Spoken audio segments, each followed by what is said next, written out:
Hello friends, welcome to प्रतियोगिता दर्पण। मैं हूं प्रशांत। आज हम बात करने जा रहे हैं ओपन मार्केट सेल स्कीम के बारे में।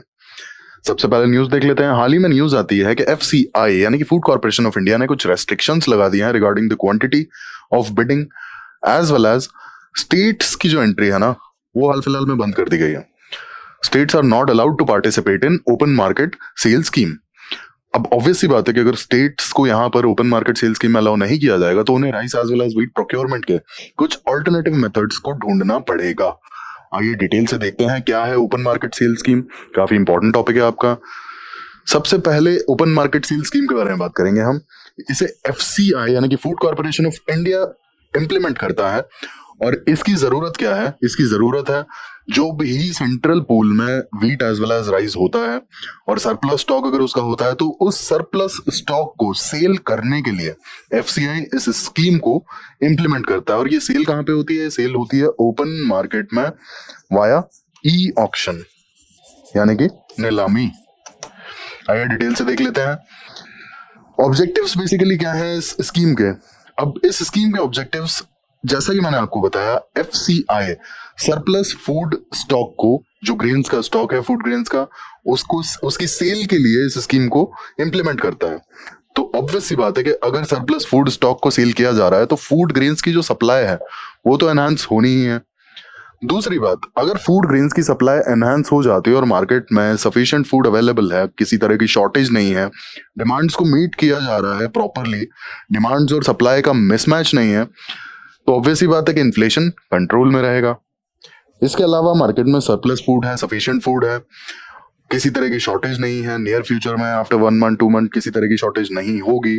एफसीआई के पास में भी काफी स्टॉक होगा और अगर लगता है कि मार्केट में स्टॉक की कमी हो सकती है तो और फूड ग्रेन्स को रिलीज कर दिया जाएगा ओपन मार्केट सेल स्कीम के through. In that case food security can be ensured. Reason being, जितनी डिमांड है उतनी सप्लाई की जा रही है और ये इंश्योर किया जा रहा है कि ये सप्लाई अगले 2 4 6 महीने तक की जा सके।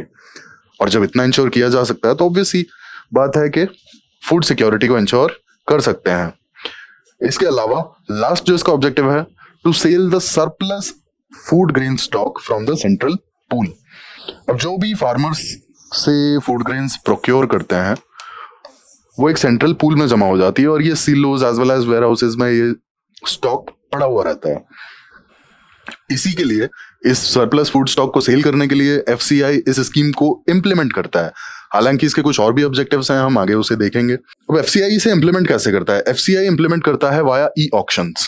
इन ई ऑक्शंस में बल्क कंज्यूमर भी अलाउड होते हैं as well as retail chains भी अलाउड होती हैं। हालांकि एफसीआई जिस क्वांटिटी को सेल करना चाहता है वो क्वांटिटी पहले से ही स्पेसिफाइड होती है और प्राइस भी प्री डिटरमाइंड होती है।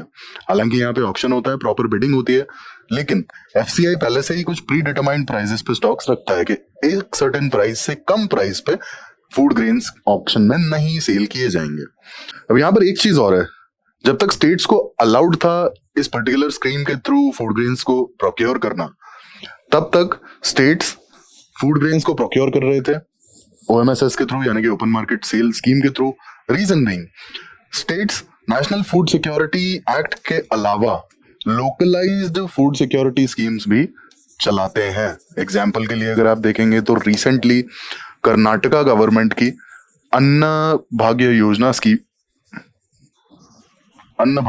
ये जो स्कीम है ये न्यूज में काफी ज्यादा रही थी और ये एक बहुत बड़ा रीजन है कि Karnataka is not happy with the decision कि स्टेट्स को ओएमएसएस में एंट्री नहीं है। They are not allowed to procure food grains through this particular scheme. अब इसके बाद आते हैं ओएमएसएस पे। लास्ट में देखा जाए तो एफसीआई वीकली ऑक्शंस भी कंडक्ट कराता है ओपन मार्केट सेल स्कीम के तहत। इसके अंडर वीकली ऑक्शंस होती हैं और ये होती हैं एनसीडेक्स प्लेटफॉर्म पे। NCDEX is trading platform of agricultural commodities of India. अब यहाँ पे जो रेस्ट्रिक्शंस लगाई गई हैं बेसिकली हम उन पे बात कर लेते हैं। एफसीआई ने ओपन मार्केट सेल स्कीम के अंडर कुछ नए रिविजन्स किए हैं और रेस्ट्रिक्शंस लगा दी। सबसे पहला आता है यहाँ पे क्वांटिटी रेस्ट्रिक्शन। अब एफसीआई ने हाल फिलहाल में क्वांटिटी रेस्ट्रिक्शंस जो लगाए हैं उसके तहत सिंगल बिड में यानी कि एक सिंगल बिड में सिर्फ और सिर्फ 10 से 100 यानी कि 10 to 100 metric ton food grain को ही प्रोक्योर किया जा सकता है। अब ये जो लिमिट थी पहले, ये लगभग 3000 मीट्रिक टन थी for a single bid. Single bid यानी कि एक सिंगल कॉन्ट्रैक्ट, मतलब एक सिंगल ऑक्शन के लिए, ठीक है, एक सिंगल बायर अगर एक सिंगल ऑक्शन के लिए सिंगल बिड डाल रहा है, इन दैट केस सिर्फ एक बार में 10 से 100 मीट्रिक टन की ही क्वांटिटी प्रोक्योर की जा सकती है। हालांकि मल्टीपल बिड्स की क्या रूल्स एंड रेगुलेशंस हैं वो बात अलग है, मल्टीपल बिड्स के थ्रू अगर आप इससे ज्यादा क्वांटिटी के लिए अप्लाई करते हैं तो, बट सिंगल बिड के थ्रू सिर्फ इतनी ही क्वांटिटी प्रोक्योर की जा सकती है। अब इसका जो रीजन है वो ये है, FCI wants to ensure wider participation.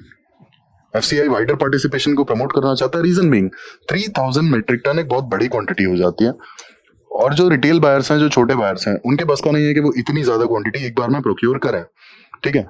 तो क्वांटिटी रेस्ट्रिक्शंस लगा के एफसीआई ने ये इंश्योर कर दिया कि जो स्मॉल बायर्स हैं ना, जो स्मॉल रिटेलर्स हैं, एटलीस्ट वो भी पार्टिसिपेट कर पाए ओपन मार्केट सेल स्कीम में, ठीक है। इसीलिए आप देखिए कि क्वांटिटी रेस्ट्रिक्शन जो है काफी छोटी हैं। अब इसका रीजन ये है ना, जो बड़े बायर्स होते हैं, जो बल्क बायर्स होते हैं, उनके पास में पैसा काफी होता है, तो बिडिंग में वो कई बार होता है कि इतनी अट्रैक्टिव बिडिंग डाल देते हैं, इतना अट्रैक्टिव बिड होता है उनका कि उन्हें बड़ी आसानी से प्रोक्योरमेंट मिल जाती है। छोटे बायर्स के केस में ऐसा होता नहीं है, रिसोर्स कंस्ट्रेंट काफी ज्यादा रहता है। तो इस चीज को ध्यान में रखते हुए पार्टिसिपेशन को काफी एनकरेज करने के लिए, वाइडर पार्टिसिपेशन को प्रमोट करने के लिए एफसीआई ने क्वांटिटी की रेस्ट्रिक्शंस लगा दी। Lastly to encourage the competitive bids. अब ऑब्वियस सी बात है कि जो रिटेलर बायर्स हैं या फिर जो छोटे बायर्स हैं एज वेल एज बड़े बायर्स हैं, दोनों में काफी डिफरेंस होता है। तो जब क्वांटिटी की रेस्ट्रिक्शंस कम कर दी गई, काफी कम क्वांटिटी ही एक बिड में पर्टिकुलरली प्रोक्योर की जा सकती है, तो एटलीस्ट छोटे बायर्स भी यहाँ पे कॉम्पिटिटिव बिड्स लेकर के आ सकते हैं। अब discontinuation of OMSS sales to states, ये सबसे बड़ा मुद्दा है इस टॉपिक का।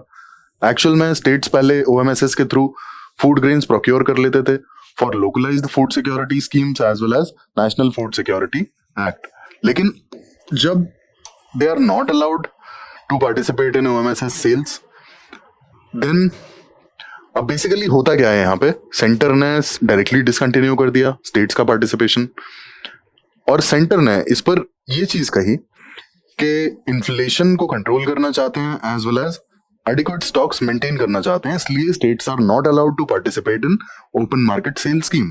साथ के साथ एक रेस्ट्रिक्शन यहाँ पे और है, जो प्राइवेट बिडर्स है ना, प्राइवेट बिडर्स बेसिकली ये जो भी प्रोक्योरमेंट करेंगे, जो भी ये एफसीआई से अपने ऑक्शन में फूड ग्रेन्स को परचेस करेंगे, ये वो परचेस की हुई फूड ग्रेन्स स्टेट्स को नहीं बेच सकते। They can not sell those purchased food grains to states.